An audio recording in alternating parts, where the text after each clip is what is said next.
Absolutely. You say every human being, Jeff, is walking tightrope between darkness and blackness. Yeah. Humorist Jon Spayde, in the guise of a cynical academic, finds high merit in negativity. The cultural level of America. At Target Field during the Twins' home opener, our thoughts drifted back to times when the Madison Muskies outscored the major leagues, at least in Wisconsin.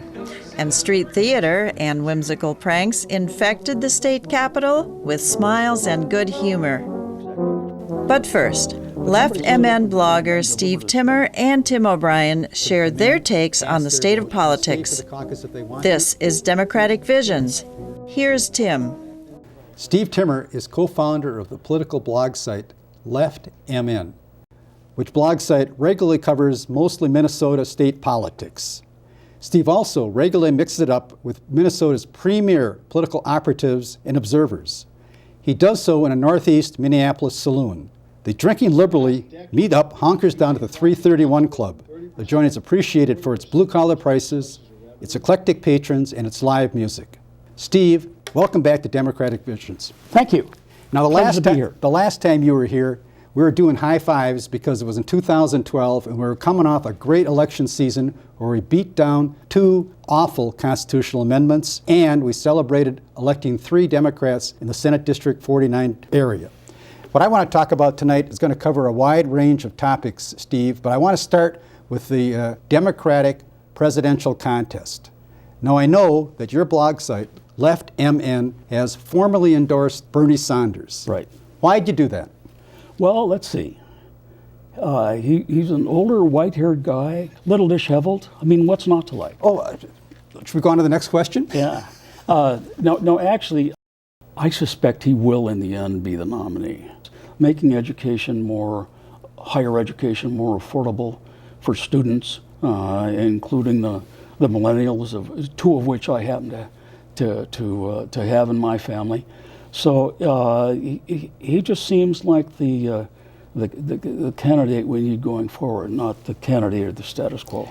What do you think about those individuals that say he's going to get chewed up by the opposition if he gets the endorsement? Hillary Clinton has been scrutinized and pillared in the press, particularly the right-wing media, for the last 25 years. What's going to happen if they start concentrating the resources on Bernie? Do you think he's going to be able to maintain his posture as the candidate of change and progressive values? Well, I think Bernie's a stand-up guy. I mean, I'm really not all that concerned about that. Bernie can raise money. He's outraised Hillary Clinton the last 3 months straight, and he's done it with $27 contributions from people all over the country. If you look at Hillary's performance over the last year or so, her numbers just continue to go down. Now that is always true of a front runner. I mean, they've only got one way to go. But essentially, Bernie's been on the rise. In the last couple of national polls, he's actually outpolled Hillary by a couple of percent. But you know and I know, Steve, that polls at this point in time relative to presidential preference are, while not meaningless, are as close to meaningless as you possibly can, because, at least for one reason, you're not talking to people that are necessarily going to vote. Right. And you've already identified that the millennials are backing Bernie, but the millennials traditionally do not vote.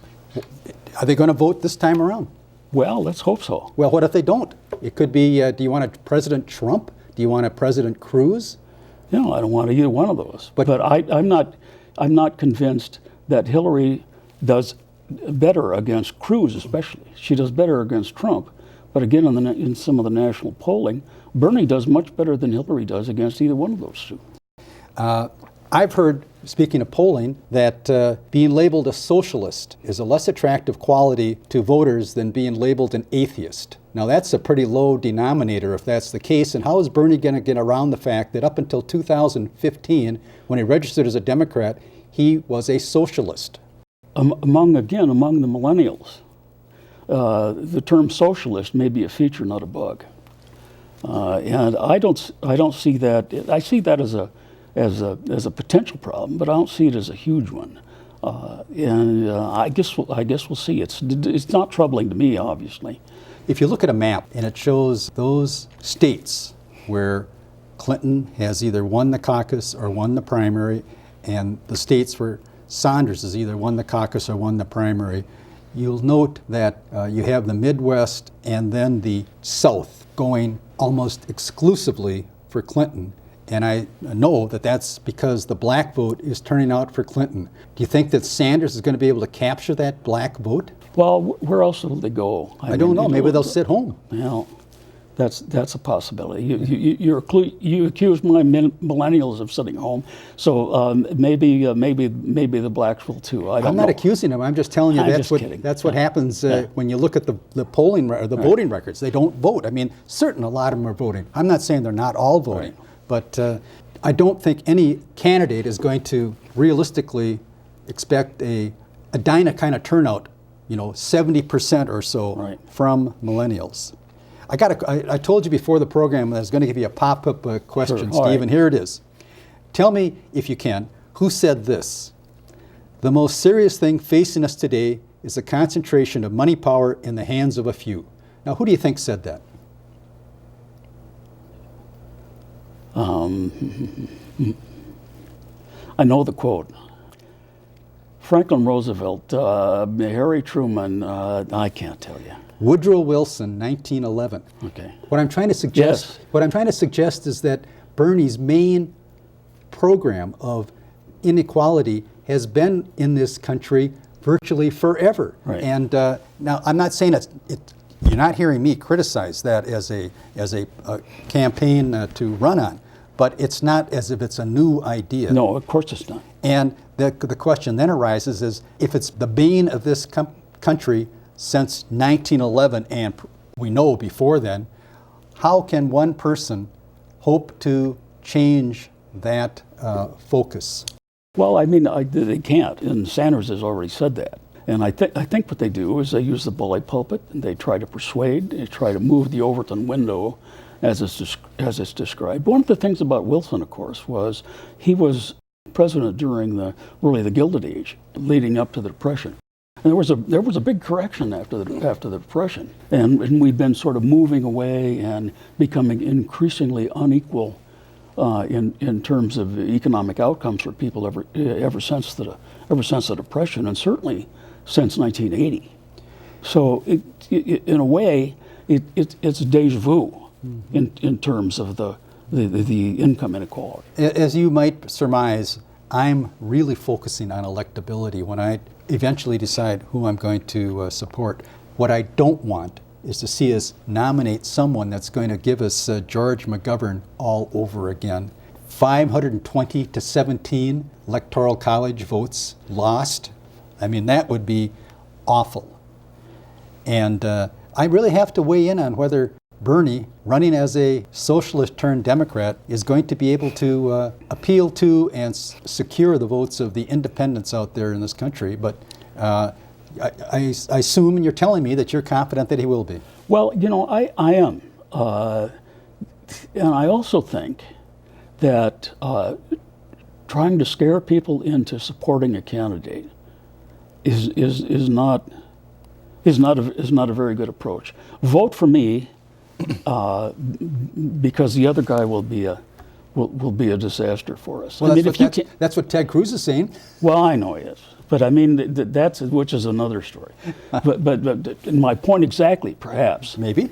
Yeah. But you want to have a positive, optimistic program to run on, not a program of saying, "Oh, you got to vote for me because the other guy's worse." The other guy's worse. Yeah. Let me ask you this, would this change your position at all if what has been written up in the national blog site Politico was to take place, where Clinton would select Al Franken as her vice president? Well, I don't think Al would make a great vice president, to be honest with you. I like Al a lot. Smart, aggressive, and very well connected. And not afraid to take up the cudgel when he would have to? I mean, that sounds like a pretty good vice president choice to me. Well, it would be, but I mean, he does have the baggage of his comedian days. And he likes to say, well, I was a satirist, which is my preferred term too. But on the other hand, I mean, he would be a great attack dog. tremendously funny guy and very quick-witted. And a true progressive. Yes, he is. No question about that. All right, now I want to get back to the practical. Isn't it almost mathematically impossible for Sanders to secure the endorsement? Both of them have approximately the same size hill to climb to get the nomination. I don't think so. Yeah, they do. I mean, it's in terms of percentage of delegates that they need. Now, it may be that, you know, there is the superdelegate issue. Well, so what? You know, we have to deal with the reality. Yeah. There is a superdelegate faction in the party, and it's a substantial one. All right, so if Sanders takes Pennsylvania, New York, and California, don't you suppose he'll be able to peel off some of those superdelegates? Maybe, maybe not. Yeah. I mean, I think people, they're going to have to be persuaded that someone with Bernie Sanders' background is going to be able to win a general election, or they're not leaving Hillary. And this is just me speaking, because I think that there may be a genuine fear that at least if Hillary was to lose, she's going to lose respectfully, whereas Bernie might go down in a McGovern-esque kind of situation, which would be incredibly bad. I'm not saying that's going to happen. I don't mean to predict that, and God forbid, but I'm just putting myself in the shoes of somebody who's an elected official, which is quite often who the superdelegates are. So I'm not sure you're going to see a lot of these being peeled off. I don't know. You tell me. I don't know. Well, I think I just did. Yeah, okay. Steve, we have a non-binding presidential preference ballot, except for the fact that in Minnesota, it will divide up it will allocate the delegates between the presidential candidates. So of the 77 delegates to be elected in Minnesota, of the 93, 77 will be based upon the results of the vote taken at the caucus. Now, you were at the caucus, and it was chaotic, to say the least. Right.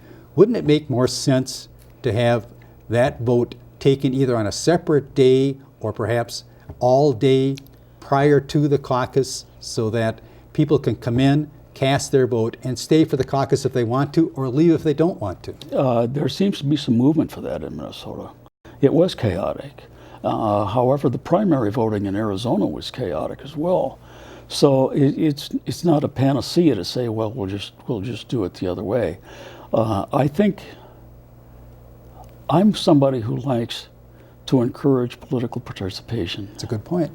And if you make people come to the caucus, some of them will stay and actually listen and participate. A couple of my neighbors are actually going to be delegates at the convention. Who hadn't planned to be before they showed up? No, exactly. Good. And they haven't done it before. And so I would offer them as exhibits A and B of how the caucus, it can actually be a helpful thing sometimes. Well, ideally, the caucus system rejuvenates the system every 2 years. Right. And I think that's to the betterment of the party, and if it's to the betterment of the party, I think it's to the betterment of the political system. Right. Well, you know, the entire platform of the DFL started out as resolutions in precinct caucuses. And that's the way it is right now. If you want a resolution, you bring it to the precinct caucus. Right. I've had people come up to me and say, can I bring a resolution to the Senate district? Right. Those resolutions start at the precinct level. And it's kind of fun, It is fun. To have people articulate ideas that you may not have thought of in the past yourself, or explain them in a different sense that you understand them better and either support them or not support them. We started this conversation talking about the vote count, delegate vote count between Sanders and Clinton, and we may disagree on the numbers, and who knows what the numbers are. But we did introduce the concept of superdelegate, and briefly speaking, again, in the Democratic Party, that's elected officials and party officials, right, by and large. Do you think that that's a bad idea, to allow individuals who haven't been elected in the contest at issue to be able to vote in that contest? I blow hot and cold on the whole idea myself. I mean, the idea of having primaries and binding delegates was to get away from the smoke-filled rooms. If we go to a primary system in Minnesota for presidential preference, as people are talking about doing, I think we almost have to get rid of the superdelegates. I don't know how you can have the state run an election and then not have it entirely count. I can't see how that could be done. I wouldn't, on behalf of the state, want to get involved in a situation like that. It wouldn't seem to me to be a good idea. But you know, this is inside baseball, because Minnesota can't eliminate the concept of superdelegates. It has to be done by the Democratic National Committee. Right. So the states could pass. Well, I mean, you're right. That's right. That would be a reason to me to think twice about going to a primary. I think we have, what, 93 delegates? We do. 77 are elected at the various conventions, and the remaining 16, I think I'm accurate in that number, are superdelegates. Sounds so about it's about 1 out of 5, 1 out of 6, somewhere in between there, which is a big number, you know. It is a big number. Is it reasonable to, in a contested situation, to allow individuals that haven't been elected as a part of the nomination process to participate? And I'd be inclined to say no, it's not. But I don't know exactly how we can do that, because again, it's a national situation, and we're not an island. We can't do anything to change it unilaterally. Okay. Well, you know, when the country was formed, the Senate was a body that was not popularly elected, and that was to tamp down the excesses of the Democratic masses. We concluded that wasn't a good idea at a certain point. That's a good point. I know that you don't confine yourself to Democratic politics. What do you think is going to happen on the Republican side? Do you think that Trump is going to be able to take his plurality into a convention in Cleveland and come out as the nominee? I suspect he will, in the end, be the nominee.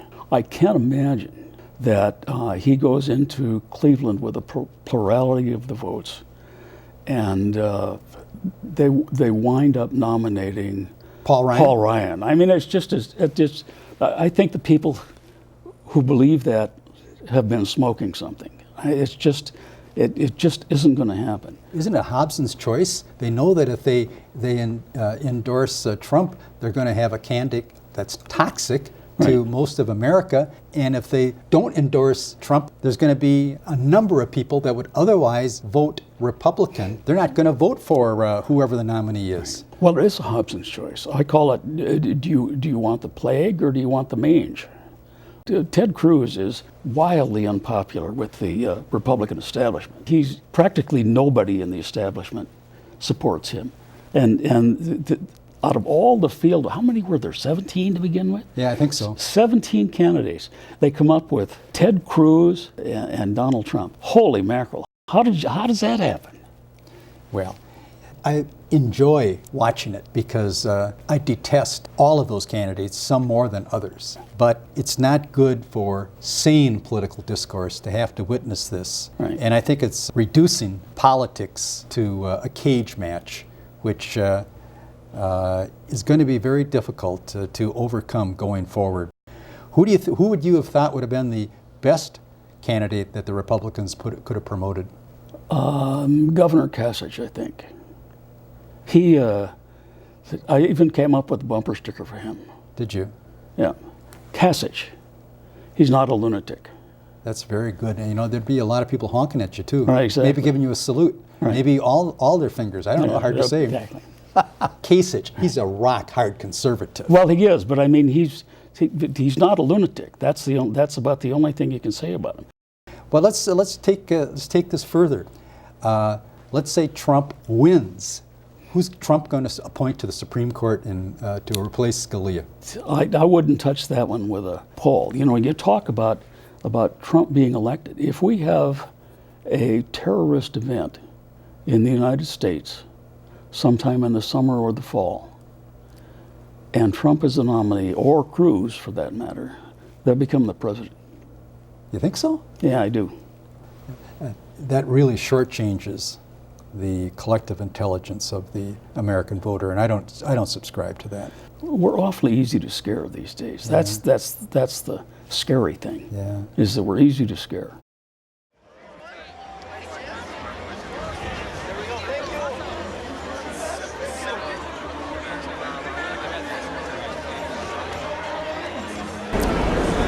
Do I love baseball? Well, it's April 11th, and I've got nosebleed seats at Target Field in Minneapolis for the Twins home opener.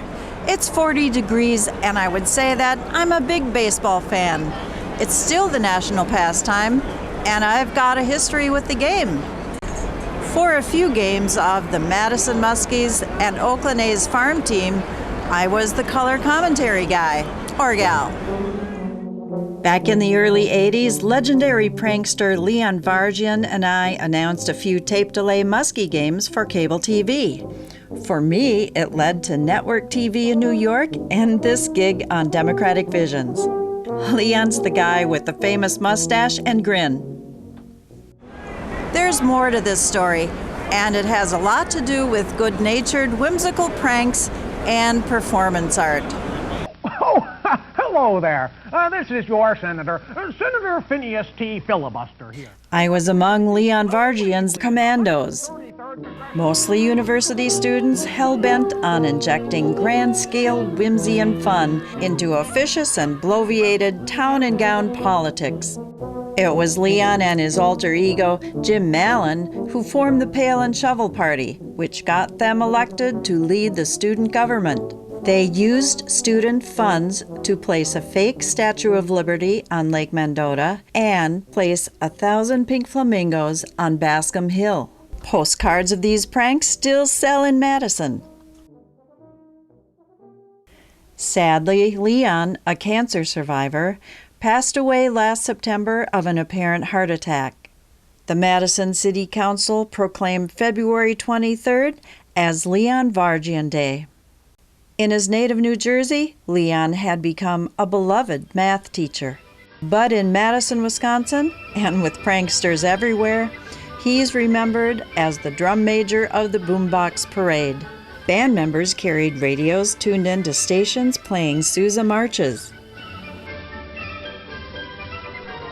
There was also the popular Vern and Evelyn comedy show. The show was hosted by live mice, Vern and Evelyn. They were rescued from a research lab. I know, I worked with them. And let's not forget the massive toga parties and Pail Shovel promises to rename the University of Wisconsin to the more prestigious-sounding University of New Jersey. Maybe Governors Walker and Christie should have talked about it. They would have done better in the primaries. Leon Varjian, boombox band, pink flamingos, and baseball. That's my story, and I'm sticking to it. Humorist Jon Spayde, in the guise of his character, the Professor of Negativity, recently shared his highly informed opinions on politics, media, and local colleges. Producer Jeff Strait, of course, absorbed it all like a sponge. The world has a lot of very serious problems going on. Of course, oh yes. Foremost in my mind, a really depressing one, is climate change. Climate change, wonderful driver of negativity. Right, well, scientists are predicting now that a number of coastal cities around the country are going to be flooded out. It's going to happen fairly soon, much more sooner than we thought. People will have to migrate away from places like Manhattan, New Orleans, the Delta in Louisiana, the Delta in Egypt, Holland, most of Denmark, Houston, much of Los Angeles. Really depressing. Yes, extremely hopeful for the growth of worldwide negativity. But do you see any hope or any cheer in this bad news? Or Jeff, to ask me if I see cheer is it's like asking a French person if he would like to eat American bread. I feel that the rush to high ground, the desperate attempt to escape the fate that awaits us all, which is, after all, death. It's a powerful motor of negativity, the negativity that I promote, and attempt to convert Americans into loving and embracing, okay? So when you're leading your lectures, your seminars, and you get these 3 or 4 people who show up for them, right, you're telling them from your point of view and your philosophical premise that climate change is good, that flooding out of our coastal cities is going to make you more comfortable, I guess. Absolutely. You say every human being, Jeff, is walking tightrope between darkness and blackness. Yeah. Eventually we're going to pitch down into absolute, infinite, total negativity. We don't know when, we don't know where. We prepare for it, and the closer we get to it, the more exciting it becomes. The closer we approach, the more our culture gets enriched by the nearness of negativity. So when you're lecturing to some students at St. Thomas, Yes. you're going to say, don't worry, things are going to get worse. Absolutely, yes. Absolutely abandon your concern about a happy outcome. There is no happy outcome, and let's just dance with that truth, okay? Have you ever seen movies from Eastern Europe? All the uniformly negative, all bleak, etc., but also very rich with human drama. If America wants to improve its culture, it's going to have to get a little more Eastern European, I think, Jeff, and therefore a little more negative. Well, could we move on to another subject? Oh, sure, of course. Now, the Star Tribune. Yes. There's a lot of negativity in the reader comments service that they have after controversial articles. Yes, there is. It's all negative and cynicism by anonymous writers for the most part. They're kind of like cesspools of writing. The human spirit seems to be demeaned and taken into the sewer just by reading these things. How do you react to the reader comments in the Star Tribune? Well, first of all, the sewer aspect, the negativity, the darkness, all of course I celebrate. What I don't like so much is the childishness, the kind of, poopy joke sort of approach. I want negativity to be rich, mature, chocolatey kind of negativity. I want to bring up quality of the negativity, if possible. Okay. Are you thinking maybe this is a new genre of literature?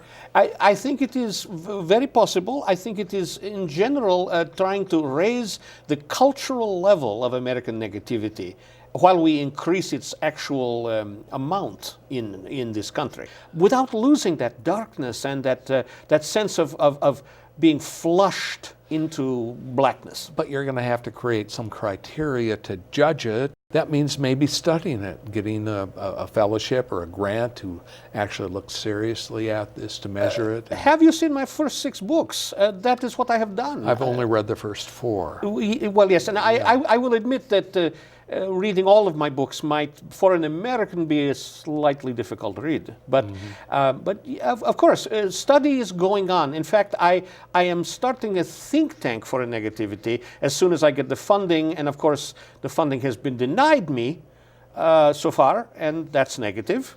Now let's talk about the Republican candidates. We have Donald, we have Ted Cruz, the most negative of the lot, and then we have John Kasich, former governor of Ohio, and he's the most positive of the 4 remaining candidates, but he is at the bottom. He's not getting the votes. Yes, you see. Is there a correlation between his attitude towards politics and his low standing amongst the Republicans? See, this is a very interesting question, Jeff, because first of all, Kasich has Eastern European background, which would indicate that he understands the kind of negativity that I am always advocating. But he is not practicing it. No, exactly not. No, he has been infected by American virus of positivity. Americans always believe, if we work together, there can be a solution to our problems. If we join hands, we will solve the dilemmas that face us, etc., rather than simply surrendering to the black darkness which is going to engulf us. Okay, but Kasich also embodies a paradox, which I admit. Okay, for example, if I were in Kasich's place and I were in this complete negative position, I would myself be somewhat positive about it because of my position about negativity. Now, have any of the colleges you lecture at talked about creating a chair of negativity? Oh, this is my dream, and not for myself, not for myself, but for the new crop of negatives coming up after me. They have no opportunities for tenure or for academic influence. To give them a little, I don't want to say hope, of course, no, but to anyway give them an income. Okay.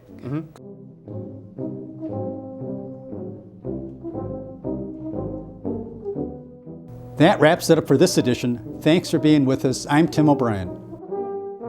Democratic Visions is independently crafted by volunteers, mostly Democrats, from Eden Prairie, Minnetonka, Edina, and Bloomington.